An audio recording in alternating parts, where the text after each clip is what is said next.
Welcome my dear students. ਅੱਜ ਦੀ ਇਸ video ਦੇ ਵਿੱਚ ਬੇਟਾ ਆਪਾਂ ਤੁਹਾਡੇ NTSC ਦੇ ਜਿਹੜਾ ਕਿ ਬੇਟਾ ਅੱਜ ਹੋਇਆ ਸੀ ਪੇਪਰ 7 ਜਨਵਰੀ 2022 ਨੂੰ ਉਸ ਦੇ ਸੈਟ ਪਾਰਟ ਸਕਲਾਸਟਿਕ ਐਪਟੀਟਿਊਡ ਟੈਸਟ ਦੇ ਸਾਰੇ ਕੁਐਸਚਨਸ ਆਪਾਂ ਡਿਸਕਸ ਕਰਾਂਗੇ।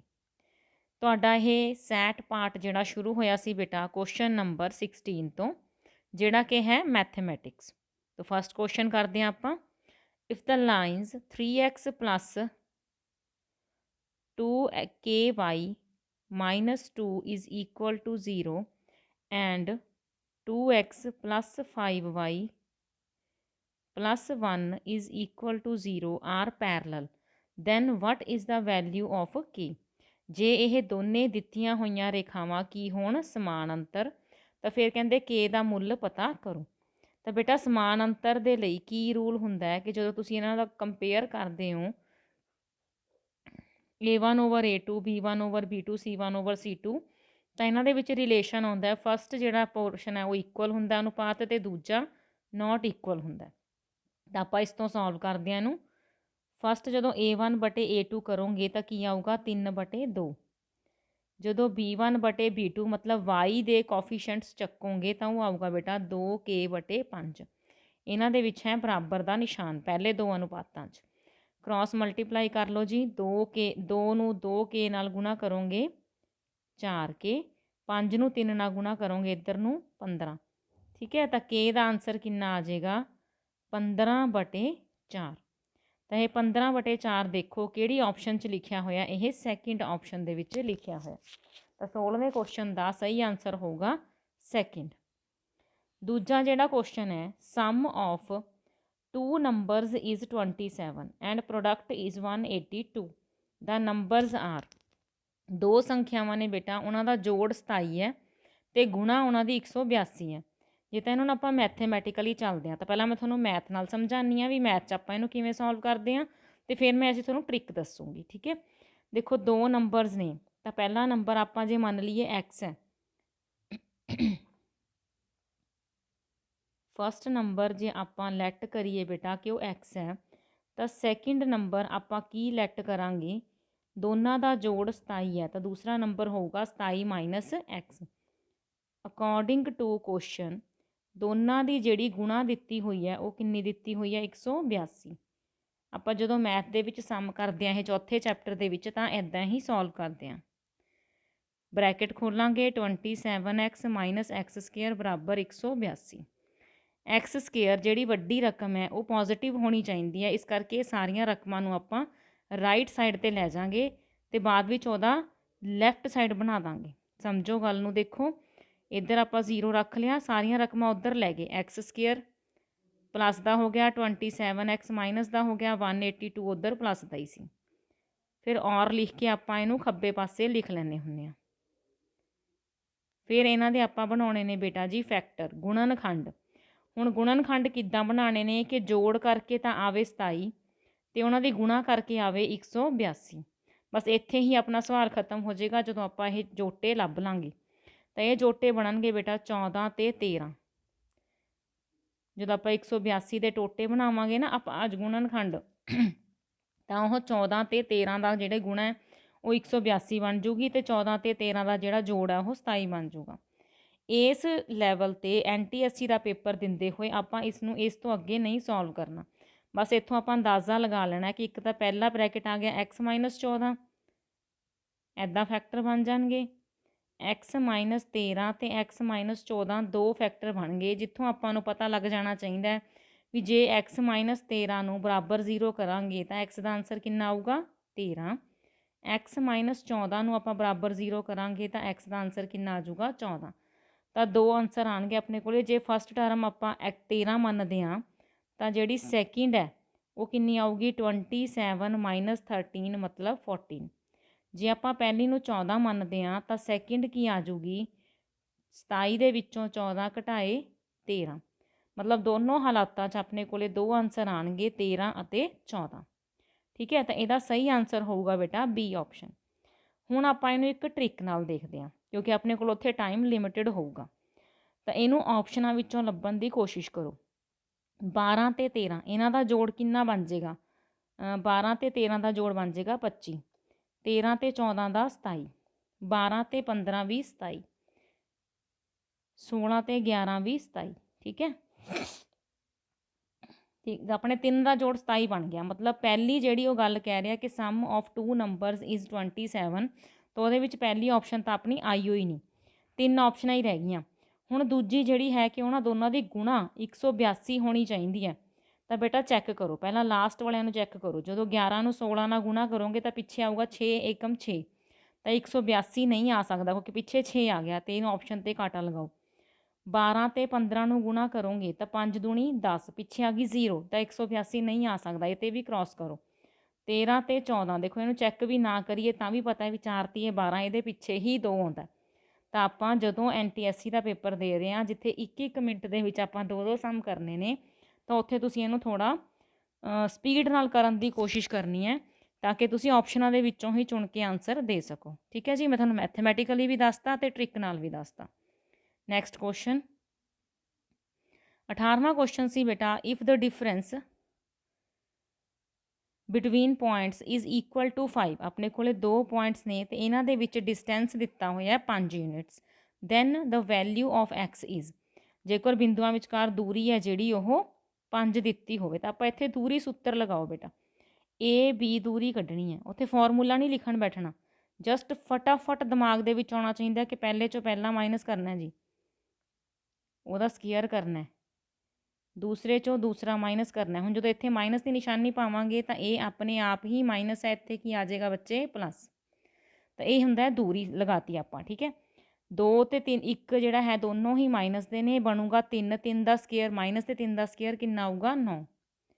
x ਪਲੱਸ 2 ਦਾ ਸਕੇਅਰ ਹੈ ਤਾਂ ਬੇਟਾ ਇੱਥੇ ਫਾਰਮੂਲਾ ਖੁੱਲ੍ਹੇਗਾ a square plus b square plus 2ab। ਠੀਕ ਹੈ, ਤਾਂ ਇਹਦਾ ਆਨਸਰ ਕਿੰਨਾ ਆ ਗਿਆ? x square plus 4x plus 9 ਤੇ 4 ਕਿੰਨੇ ਹੋ ਗਏ? 13।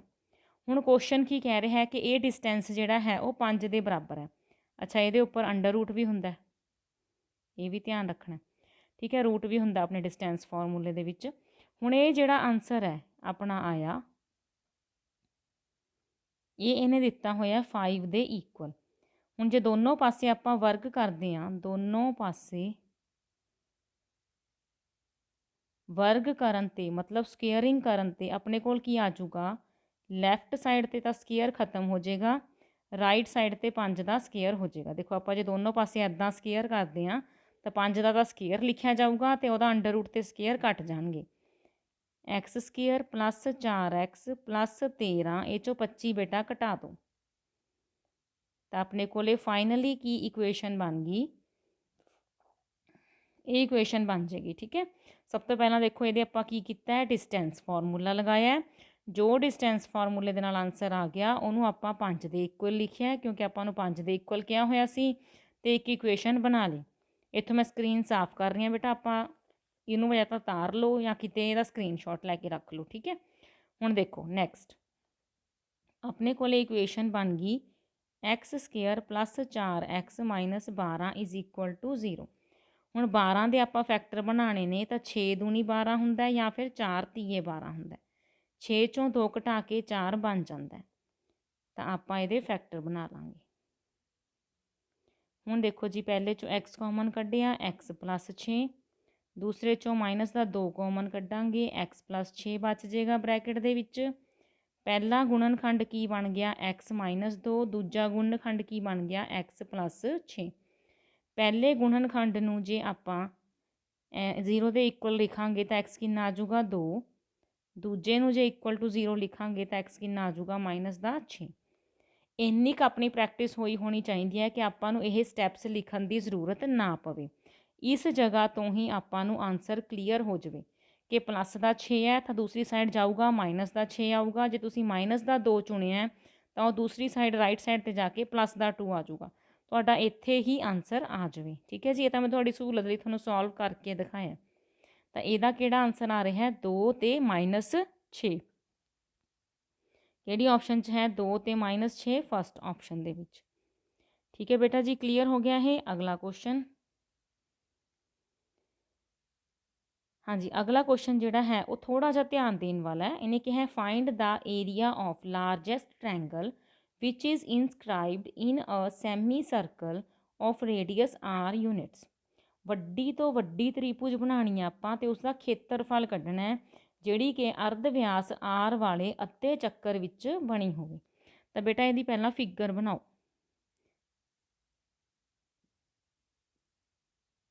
ਦੇਖੋ ਜੀ ਆਪਾਂ ਇਹ ਅੱਧਾ ਚੱਕਰ ਬਣਾਇਆ ਜਿਸ ਦਾ ਕਿ ਰੇਡੀਅਸ ਕਿੰਨਾ ਹੈ ਆਰ। ਹੁਣ ਇਹਦੇ ਵਿੱਚ ਆਪਾਂ ਇੱਕ ਟ੍ਰਾਇੰਗਲ ਡਰਾ ਕਰਨੀ ਹੈ, ਇਨਸਕ੍ਰਾਈਬ ਕਰਨੀ ਹੈ, ਮਤਲਬ ਉਹਦੇ ਤਿੰਨੇ ਦੇ ਤਿੰਨੋਂ ਕੋਣੇ ਜਿਹੜੇ ਨੇ ਉਹ ਚੱਕਰ ਦੇ ਇਸ ਦੇ ਨੂੰ ਟੱਚ ਕਰਨ ਤੇ ਉਹ ਵੱਡੀ ਤੋਂ ਵੱਡੀ ਹੋਵੇ। ਉਸ ਤਾਂ ਆਪਾਂ ਜਦੋਂ ਬਣਾਉਣ ਬਾਰੇ ਸੋਚਦੇ ਹਾਂ ਤਾਂ ਇਹਦੇ ਵਿੱਚ ਬਹੁਤ ਸਾਰੀਆਂ ਬਣਾ ਸਕਦੇ ਹਾਂ, ਠੀਕ ਹੈ। ਕਿੱਦਾਂ ਆਪਾਂ ਐਦਾਂ ਵੀ ਬਣਾ ਸਕਦੇ ਹਾਂ, ਐਦਾਂ ਵੀ ਬਣਾ ਸਕਦੇ ਹਾਂ, ਤਾਂ ਜਿਵੇਂ ਮਰਜ਼ੀ ਬਣਾ ਸਕਦੇ ਹਾਂ। ਪਰ ਜਦੋਂ ਵੱਡੀ ਤੋਂ ਵੱਡੀ ਚੁਣਨੀ ਹੈ ਤਾਂ ਫਿਰ ਆਪਾਂ ਇਸ ਪੂਰੇ ਦੇ ਪੂਰੇ ਵਿਆਸ ਦੇ ਉੱਪਰ ਹੀ ਬਣਾ ਸਕਦੇ ਹਾਂ, ਸਭ ਤੋਂ ਵੱਡੀ, ਠੀਕ ਹੈ। ਮੇਨ ਮੁੱਦੇ ਨੂੰ ਸਮਝੋ ਬੇਟਾ, ਥੋੜ੍ਹਾ ਜਿਹਾ ਲੌਜੀਕਲ ਸਮ ਹੈ। ਹੁਣ ਆਪਾਂ ਇਸ ਵਿਆਸ 'ਤੇ ਬਣਾ ਲਿਆ, ਸ਼ੁਰੂ ਕਰ ਲਈ ਟ੍ਰਾਇੰਗਲ ਬਣਾਉਣੀ। ਹੁਣ ਉਹ ਉੱਪਰ ਕਿੱਥੇ ਤੱਕ ਜਾਊਗੀ? ਉੱਪਰ ਉਹ ਕਈ ਥਾਵਾਂ 'ਤੇ ਟੱਚ ਕਰ ਸਕਦੀ ਹੈ, ਇੱਥੇ ਟੱਚ ਕਰ ਸਕਦੀ ਹੈ, ਇੱਥੇ ਟੱਚ ਕਰ ਸਕਦੀ ਹੈ, ਇੱਥੇ ਟੱਚ ਕਰ ਸਕਦੀ ਹੈ। ਇਹ ਤਾਂ ਬਹੁਤ ਸਾਰੀਆਂ ਬਣ ਜਾਣਗੀਆਂ।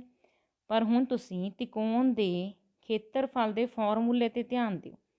ਤ੍ਰਿਭੁਜ ਦਾ ਜਿਹੜਾ ਖੇਤਰਫਲ ਹੁੰਦਾ ਬੇਟਾ, ਏਰੀਆ ਹੁੰਦਾ, ਉਹ ਹੁੰਦਾ 1/2 ਗੁਣਾ ਬੇਸ ਗੁਣਾ ਹਾਈਟ। ਸੌਰੀ, ਬੇਸ ਆਪਾਂ ਨੂੰ ਮਿਲ ਗਿਆ, ਜਿਹੜਾ ਇਹ ਬੇਸ ਹੈ ਇੱਧਰ ਵੀ ਅਰਧ ਵਿਆਸ ਹੈ ਬੇਟਾ, ਇੱਧਰ ਵੀ ਅਰਧ ਵਿਆਸ ਹੈ, ਮਤਲਬ ਪੂਰਾ ਵਿਆਸ ਹੋ ਗਿਆ ਕਿੰਨਾ 2r ਇੰਟੂ ਰਹਿ ਗਿਆ ਆਪਣੇ ਕੋਲੇ h ਫਾਈਂਡ ਕਰਨਾ। 2 ਨਾਲ 2 ਕੈਂਸਲ ਕਰ ਦਿਓ, r ਗੁਣਾ h ਰਹਿ ਗਿਆ। ਹੁਣ ਇਹੋ ਜਿਹੀ ਆਪਸ਼ਨ ਕੋਈ ਹੈ ਨਹੀਂ, ਇਹਦਾ ਮਤਲਬ ਆਪਾਂ ਨੂੰ h ਲੱਭਣੀ ਹੀ ਪਊਗੀ। ਹੁਣ ਦੇਖੋ ਬੇਟਾ, h ਵੀ ਆਪਾਂ ਨੂੰ ਸਭ ਤੋਂ ਵੱਡੀ ਲੱਭਣੀ ਪਊਗੀ ਕਿਉਂਕਿ ਆਪਾਂ ਲਾਰਜੈਸਟ ਟ੍ਰਾਇੰਗਲ ਦਾ ਏਰੀਆ ਕੱਢਣਾ। ਤਾਂ ਲਾਰਜੈਸਟ ਟ੍ਰਾਇੰਗਲ ਬੇਟਾ ਉੱਥੇ ਬਣੂਗੀ ਜਿੱਥੇ ਇਹਦੀ ਹਾਈਟ ਰੇਡੀਅਸ ਦੇ ਬਰਾਬਰ ਹੋਊਗੀ। ਕਲੀਅਰ ਬੇਟਾ? ਕਿਉਂਕਿ ਜਿੱਥੇ ਵੀ ਆਪਾਂ ਕਿਤੇ ਹੋਰ ਹਾਈਟ ਬਣਾਉਣ ਦੀ ਕੋਸ਼ਿਸ਼ ਕਰਾਂਗੇ ਉਹ ਰੇਡੀਅਸ ਤੋਂ ਛੋਟੀ ਰਹਿ ਜਾਊਗੀ। ਤਾਂ ਸਭ ਤੋਂ ਵੱਡੀ ਹਾਈਟ ਕਿੱਥੇ ਲੱਭੂਗੀ? ਜਿੱਥੇ ਉਹ ਰੇਡੀਅਸ ਦੇ ਇਕੁਅਲ ਹੋਊਗੀ। ਤਾਂ ਆਰ ਨੂੰ ਆਰ ਨਾਲ ਗੁਣਾ ਕਰਾਂਗੇ, ਕਿੰਨਾ ਆ ਜਾਊਗਾ? R square. ਤਾਂ ਏਰੀਆ ਆਪਣਾ ਕਿੰਨਾ ਆ ਗਿਆ ਬੇਟਾ? R square. ਸਮਝ ਆ ਗਿਆ ਰਾਜੇ? ਤਾਂ ਇਹਦੀ ਆਊਗੀ ਆਪਸ਼ਨ ਨੰਬਰ 1। ਕਲੀਅਰ ਹੈ ਬੇਟਾ? Next question, which term of AP, ਆਪਾਂ ਨੂੰ ਇੱਕ AP ਗਿਵਨ ਹੈ ਇਜ਼ 78। ਇਹਨਾਂ ਵਿੱਚੋਂ ਕਿਹੜੀ ਟਰਮ ਕਹਿੰਦੇ ਇਹਨੂੰ ਲਿਖਦੇ ਲਿਖਦੇ ਕਦੋਂ 78 ਆਊਗਾ? ਤਾਂ ਆਪਾਂ ਮੰਨ ਲੈਣਾ ਹੁੰਦਾ ਹੈ ਕਿ ਜੋ nth ਟਰਮ ਹੈ ਉਹੀ 78 ਹੈ। nth ਟਰਮ ਦਾ ਫਾਰਮੂਲਾ ਹੁੰਦਾ ਬੇਟਾ a + n - 1 ਇੰਟੂ d। ਤਾਂ ਇਹਦੇ ਵਿੱਚ ਦੇਖੋ a ਕਿੰਨਾ ਪੁੱਟ ਕਰੋਗੇ? 3, n we don't know about n, ਆਪਾਂ ਤੋਂ ਪਤਾ ਹੀ ਕਰਨਾ ਹੈ। d ਕਿੰਨਾ ਜੀ? 8 ਚੋਂ 3 ਜਾਣਗੇ 5। ਇੱਥੇ ਕੁਛ ਵੀ ਬੇਟਾ ਆਪਾਂ ਕਲੀਅਰਲੀ ਮਤਲਬ ਡਿਸਕਸ ਕਰਕੇ ਕਹਿ ਦਾਂਗੇ, ਡਿਟੇਲ 'ਚ ਲਿਖਣ ਦੀ ਜ਼ਰੂਰਤ ਨਹੀਂ ਹੈ। ਇੱਥੇ ਆਪਾਂ ਮਿਨੀਮਮ ਹੀ ਲਿਖਣਾ ਹੈ ਤਾਂ ਕਿ ਟਾਈਮ ਬਚ ਸਕੇ। ਹੁਣ 78 - 3 ਕਰਾਂਗੇ, ਇਹ ਪਲੱਸ ਦਾ 3 ਹੈ, ਇੱਧਰ ਰਾਈਟ ਸਾਈਡ ਜਾ ਕੇ ਮਾਈਨਸ ਹੋ ਜਾਏਗਾ। 78 ਦੇ ਵਿੱਚੋਂ ਜਦੋਂ 3 ਮਾਈਨਸ ਕਰਾਂਗੇ ਬੱਚੇ ਰਹਿ ਜਾਏਗਾ 75। ਤੁਹਾਡੀ ਕੈਲਕੂਲੇਸ਼ਨ ਬਹੁਤ ਫਾਸਟ ਹੋਣੀ ਚਾਹੀਦੀ ਹੈ ਤਾਂ ਹੀ ਇਹ ਸਮ ਜਲਦੀ ਜਲਦੀ ਹੋਣਗੇ। 5 ਨਾਲ ਡਿਵਾਈਡ ਹੋ ਗਿਆ ਬੇਟਾ, ਡਿਵਾਈਡ ਕਰੋ, ਕਿੰਨਾ ਆਨਸਰ ਆ ਜਾਏਗਾ? 15 × 5 = 75 ਹੁੰਦਾ, ਠੀਕ ਹੈ। ਤਾਂ n ਕਿੰਨਾ ਆ ਗਿਆ? n - 1 ਜਿਹੜਾ ਸੀਗਾ 1 ਉੱਧਰ ਜਾ ਕੇ ਪਲੱਸ ਹੋ ਗਿਆ ਅਤੇ n ਦੀ ਵੈਲਿਊ ਆ ਗਈ ਆਪਣੇ ਕੋਲੇ 16। ਤਾਂ ਇਸ AP ਨੂੰ ਲਿਖਦੇ ਹੋਏ 78 ਕਿੰਨਵੀਂ ਟਰਮ ਆਏਗੀ ਬੇਟਾ? 16th। ਕਲੀਅਰ ਹੈ? ਦਾ ਨੈਕਸਟ ਕੁਐਸਚਨਸ ਆ ਰਹੇ ਨੇ ਆਪਣੇ ਕੋਲੇ ਸਾਇੰਸ ਦੇ। Which of the following will give a pleasant smell of ester? Ester ਦੋ ਤਰ੍ਹਾਂ ਦੀਆਂ ਪ੍ਰੋਨਾਂਸੀਏਸ਼ਨ ਨੇ, ਤੁਸੀਂ ਕਿਸੇ ਤਰ੍ਹਾਂ ਵੀ ਪ੍ਰੋਨਾਊਂਸ ਕਰ ਸਕਦੇ ਹੋ। Ester when heated with ethanol and a small quantity of sulphuric acid. ਤਾਂ ਬੇਟਾ ਇਹਨਾਂ ਦੇ ਵਿੱਚੋਂ ਕਹਿੰਦੇ ਕਿਹੜਾ ਇਥਾਨੋਲ ਅਤੇ ਸਲਫਿਊਰਿਕ ਐਸਿਡ ਨਾਲ ਗਰਮ ਕਰਨ 'ਤੇ ਐਸਟਰ ਯਾਨੀ ਕਿ ਇਤਰ ਦੀ ਸੁਗੰਧਿਤ ਮਹਿਕ ਦਿੰਦਾ ਹੈ? ਤਾਂ ਇਹਦਾ ਆਪਸ਼ਨ ਆਏਗਾ ਬੇਟਾ ਜੀ ਫਸਟ। ਇਹਨੂੰ ਆਪਾਂ ਕਹਿੰਦੇ ਹੁੰਦੇ ਆ ਐਸੀਟਿਕ ਐਸਿਡ। ਇਹਨੂੰ ਜਦੋਂ ਥੋੜ੍ਹੀ ਮਾਤਰਾ ਵਿੱਚ ਆਪਾਂ ਉਹਦੇ ਨਾਲ ਇਥਾਨੋਲ ਨਾਲ ਅਤੇ ਕੀ ਕਹਾਂਗੇ ਉਹਨੂੰ ਆਪਾਂ ਸਲਫਿਊਰਿਕ ਐਸਿਡ ਨਾਲ ਮਿਲਾਉਂਦੇ ਹਾਂ, ਇਹਦੇ ਨਾਲ ਕਿਰਿਆ ਕਰਵਾਉਂਦੇ ਹਾਂ, ਤਾਂ ਆਪਣੇ ਕੋਲੇ ਸੁਗੰਧਿਤ ਇਤਰ ਦੀ ਮਹਿਕ ਵਾਲਾ ਈਸਟਰ ਜਿਹੜਾ ਹੈ ਉਹ ਪੈਦਾ ਹੁੰਦਾ। ਠੀਕ ਹੈ ਜੀ, ਸਮਝ ਆ ਗਿਆ ਹੈ। Next, which one of the following statements is not correct about the trends in the properties of the elements of a group on going down in a group? ਜਦੋਂ ਆਪਾਂ ਕਹਿੰਦੇ ਗਰੁੱਪ ਦੇ ਵਿੱਚ ਡਾਊਨ ਆਉਂਦੇ ਆ ਤਾਂ ਇਹਨਾਂ ਦੇ ਵਿੱਚੋਂ ਕਿਹੜੀ ਚੀਜ਼ ਨਹੀਂ ਹੁੰਦੀ, ਕਿਹੜਾ ਬਿਆਨ ਸਹੀ ਨਹੀਂ ਹੈ?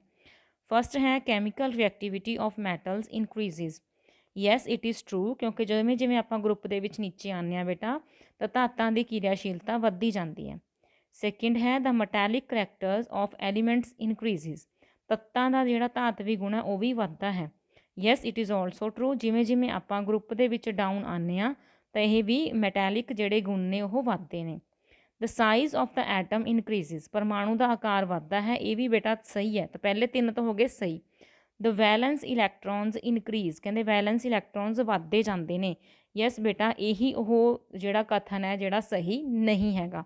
ਵੈਲੈਂਸ ਇਲੈਕਟ੍ਰੋਨਸ ਬੇਟਾ ਜੀ ਇੱਕ ਗਰੁੱਪ ਦੇ ਵਿੱਚ ਸੇਮ ਰਹਿੰਦੇ ਨੇ। ਨੈਕਸਟ ਕੁਐਸਚਨ, ਦ ਰੈਸਪੀਰੇਟਰੀ ਪਿਗਮੈਂਟ ਇਨ ਹਿਊਮਨ ਬੀਇੰਗਸ, ਮਨੁੱਖਾਂ ਵਿੱਚ ਸਾਹ ਤੱਤ ਹੇਠਾਂ ਲਿਖਿਆਂ ਵਿੱਚੋਂ ਕਿਹੜਾ ਹੈ?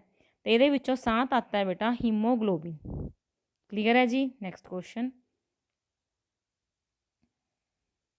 ਇਹ ਥੋੜਾ ਜਿਹਾ ਸੋਲਵ ਕਰਨ ਵਾਲਾ ਕੁਐਸਚਨ ਹੈ। ਦੇਖੋ, rays from the sun converge at a point 15 centimetre in front of a concave mirror, converge ਹੋ ਰਹੀਆਂ ਨੇ ਬੇਟਾ ਕਨਕੇਵ ਮਿਰਰ ਦੇ ਸਾਹਮਣੇ 15 ਸੈਂਟੀਮੀਟਰ ਤੇ।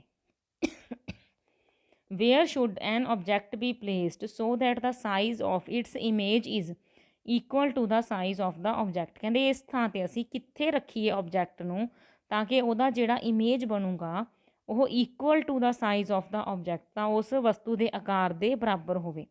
ਤਾਂ ਇਸ ਦਾ ਆਨਸਰ ਆਏਗਾ ਬੇਟਾ 30 centimetre in front of the mirror. ਠੀਕ ਹੈ ਬੇਟਾ, ਸਮਝ ਆ ਗਿਆ ਹੈ। ਨੈਕਸਟ ਦੇਖੋ, ਟੂ ਅਪਲਾਇੰਸਿਸ, ਇਹ ਸੋਲਵ ਕਰਨ ਵਾਲਾ ਕੁਐਸਚਨ ਆ ਗਿਆ। ਦੋ ਅਪਲਾਇੰਸਿਸ ਨੇ ਆਪਣੇ ਕੋਲੇ, ਮਤਲਬ ਦੋ ਚੀਜ਼ਾਂ ਨੇ ਜਿਨ੍ਹਾਂ ਦੇ ਵਿੱਚੋਂ ਰੇਟਿੰਗ ਲਿਖੀ ਹੋਈ ਹੈ। ਪਹਿਲੇ ਤੇ ਲਿਖੀ ਹੋਈ ਹੈ ਬੇਟਾ 200 ਵਾਟ ਤੇ 250 ਵੋਲਟ, ਦੂਜੇ ਦਾ ਲਿਖਿਆ ਹੋਇਆ ਹੈ 100 ਵਾਟ ਤੇ 250 volt, joined in a series to a 250 volt supply. ਆਪਾਂ ਕੱਢਣਾ ਹੈ ਟੋਟਲ ਪਾਵਰ ਕੰਜ਼ਿਊਮਡ, ਕਿੰਨੀ ਜਿਹੜੀ ਹੈ ਕੁੱਲ ਸ਼ਕਤੀ ਖਪਤ ਹੋਈ। ਠੀਕ ਹੈ, ਕਿੰਨੀ ਬਿਜਲੀ ਕਿੰਨੀ ਹੋਵੇਗੀ ਖਪਤ ਹੋਈ ਵੀ। ਤਾਂ ਜਿਹੜਾ ਬੇਟਾ ਆਪਾਂ ਇਹ 200 ਵਾਟ ਲਿਖ ਰਹੇ ਹਾਂ ਇਹ ਕੀ ਹੈ? ਇਹ ਪਾਵਰ ਹੈ। ਜੋ ਆਪਾਂ 250 ਵੋਲਟ ਲਿਖ ਰਹੇ ਹਾਂ ਇਹ ਵੋਲਟੇਜ ਹੈ ਦੋਨਾਂ ਦੀ। ਠੀਕ ਹੈ, ਇਹ ਫਸਟ ਅਪਲਾਇੰਸ ਹੈ, ਇਹ ਸੈਕਿੰਡ ਹੈ। ਹੁਣ ਆਪਾਂ ਇਹਨਾਂ ਦੇ ਵਿੱਚੋਂ ਕੱਢਣਾ, ਕਿਉਂਕਿ ਇਹ ਸੀਰੀਜ਼ ਦੇ ਵਿੱਚ ਕਨੈਕਟ ਕੀਤੇ ਨੇ ਤਾਂ ਆਪਾਂ ਨੂੰ ਰੈਜ਼ਿਸਟੈਂਸ ਵੀ ਚਾਹੀਦੀ ਹੈ। ਤਾਂ ਉਹਦੇ ਲਈ ਆਪਾਂ ਨੂੰ ਫਾਰਮੂਲੇ ਦੇ ਲਈ ਪਹਿਲਾਂ ਕਰੰਟ ਚਾਹੀਦਾ। ਤਾਂ ਕਰੰਟ ਕਿਹਦੇ ਇਕੁਅਲ ਹੁੰਦਾ ਹੈ? P/V, ਦੋਨੋਂ ਪਾਸੇ ਹੀ ਫਾਰਮੂਲਾ ਲੱਗਣਾ। P ਹੈਗਾ 200, V ਹੈਗਾ 250, 0 ਨਾਲ 0 ਕੱਟ ਦੋ। ਜਦੋਂ 25 ਬਾਹਰ ਰੱਖ ਕੇ ਬੇਟਾ 20 ਅੰਦਰ ਰੱਖ ਕੇ ਡਿਵਾਈਡ ਕਰੋਗੇ ਤਾਂ ਇਹਦਾ ਆਨਸਰ ਆਏਗਾ 0.8। ਤੇ ਕਰੰਟ ਦੀ ਜਿਹੜੀ ਇਕਾਈ ਹੁੰਦੀ ਹੈ ਐਂਪੀਅਰ। ਸੇਮ ਆਪਾਂ ਦੂਸਰੇ ਅਪਲਾਇੰਸ ਲਈ ਵੀ ਕਰਨਾ ਹੈ। ਇਹਦੇ ਵਿੱਚ ਪਾਵਰ ਹੈਗੀ ਹੈ 100 ਤੇ ਵੋਲਟੇਜ ਹੈਗੀ ਹੈ 250, 0 ਨਾਲ 0 ਕੈਂਸਲ ਕਰੋ, 25 ਚੌਕਾ 100 ਹੁੰਦਾ ਨਾ, ਜਦੋਂ ਡਿਵਾਈਡ ਕਰੋਗੇ ਤਾਂ 0.4 ਐਂਪੀਅਰ ਆਊਗਾ। ਦੋਨਾਂ ਦਾ ਕਰੰਟ ਆਪਾਂ ਫਾਈਂਡ ਕਰ ਚੁੱਕੇ ਹਾਂ। ਹੁਣ ਆਪਾਂ ਪਤਾ ਕਰਨੀ ਹੈ ਰੈਜ਼ਿਸਟਿਵਿਟੀ। I1 ਲਿਖ ਦਿਓ। ਰੈਜ਼ਿਸਟੈਂਸ ਜਿਹੜਾ ਹੈ ਉਹ ਹੁੰਦਾ V/I, ਰੈਜ਼ਿਸਟੈਂਸ ਦਾ ਫਾਰਮੂਲਾ ਦੋਨਾਂ 'ਚ ਆਪਾਂ ਇਹੀ ਲਗਾਵਾਂਗੇ ਬੇਟਾ। ਠੀਕ ਹੈ, V/I ਇੱਥੇ ਲਗਾਵਾਂਗੇ 250 ਦੇ ਬਟੇ 0.8। ਹੁਣ 250 ਦੇ ਬਟੇ 0.8 ਨੂੰ ਕਿਵੇਂ ਸੋਲਵ ਕਰੋਗੇ? ਇਹ ਪੁਆਇੰਟ ਹਟਾ ਦਿਓ, ਉੱਪਰ 0 ਚਲੀ ਜਾਏਗੀ, ਘਟਾ ਲਓ ਜਿੰਨਾ ਕੁ ਘਟ ਰਿਹਾ। ਦੇਖੋ ਪਹਿਲਾਂ ਮੈਂ 2 ਤੇ ਇੱਧਰੋਂ ਘਟਾਇਆ, ਫਿਰ ਇੱਧਰੋਂ 2 ਤੇ ਘਟਾਇਆ। ਠੀਕ ਹੈ, 125 5 ਹੋ ਗਿਆ ਬੇਟਾ 625 ਬਟੇ 2। ਜਦੋਂ ਇਹਨਾਂ ਨੂੰ ਡਿਵਾਈਡ ਕਰਾਂਗੇ ਪੁਆਇੰਟਾਂ 'ਚ ਆਂਸਰ ਕੱਢਾਂਗੇ ਇਹ ਆ ਜਾਊਗਾ 312.5। ਤਾਂ ਪਹਿਲੇ ਦੀ ਜਿਹੜੀ ਰੈਜ਼ਿਸਟੈਂਸ ਹੈ ਉਹ ਕਿੰਨੀ ਆ ਗਈ? 312.5। ਹੁਣ ਮੈਨੂੰ ਸਕਰੀਨ ਸਾਫ਼ ਕਰਨੀ ਪੈਣੀ ਹੈ, ਸਕਰੀਨਸ਼ਾਟ ਲੈ ਲਓ ਜਾਂ ਫਿਰ ਇਹਨੂੰ ਕਿਤੇ ਨੋਟ ਡਾਊਨ ਕਰਕੇ ਰੱਖ ਲਓ। ਫਸਟ ਅਪਲਾਇੰਸ, ਸੈਕਿੰਡ ਅਪਲਾਇੰਸ, ਇਹਦੀ ਜਿਹੜੀ ਰੈਜ਼ਿਸਟੈਂਸ ਹੈ ਉਹ ਆ ਗਈ 312.5 ਓਹਮ। ਠੀਕ ਹੈ, ਤੇ ਇਹਦਾ ਕਰੰਟ ਆਪਾਂ ਕਿੰਨਾ ਫਾਈਂਡ ਕੀਤਾ ਸੀ 0.8 ਐਂਪੀਅਰ। ਸੈਕਿੰਡ ਜਿਹੜਾ ਅਪਲਾਇੰਸ ਹੈ ਉਹਦੀ ਜਿਹੜੀ ਆਪਾਂ ਹੁਣ ਰੈਜ਼ਿਸਟੈਂਸ ਕੱਢਦੇ ਹਾਂ V/I ਕਰਕੇ। ਇਹਦੇ ਵਿੱਚ ਵੀ V ਤਾਂ ਸੀਗੀ 250 ਤੇ ਕਰੰਟ ਆਪਾਂ ਕਿੰਨਾ ਕੱਢਿਆ ਸੀ 0.4।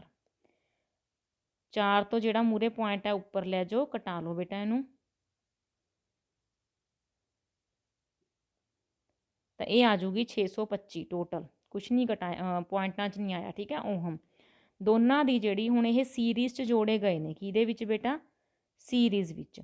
ਤਾਂ ਇਹਦੇ ਜਦੋਂ ਸੀਰੀਜ਼ 'ਚ ਜੋੜਦੇ ਹਾਂ ਤਾਂ ਕੁੱਲ ਜਿਹੜਾ ਰੈਜ਼ਿਸਟੈਂਸ ਹੈ ਉਹ ਕਿਵੇਂ ਆਉਂਦਾ ਹੁੰਦਾ ਹੈ ਦੋਨਾਂ ਦਾ ਜੋੜ ਕਰਕੇ। ਪਹਿਲੇ ਦਾ ਕਿੰਨਾ ਹੈ 312.5, ਦੂਜੇ ਦਾ ਕਿੰਨਾ ਹੈ 625।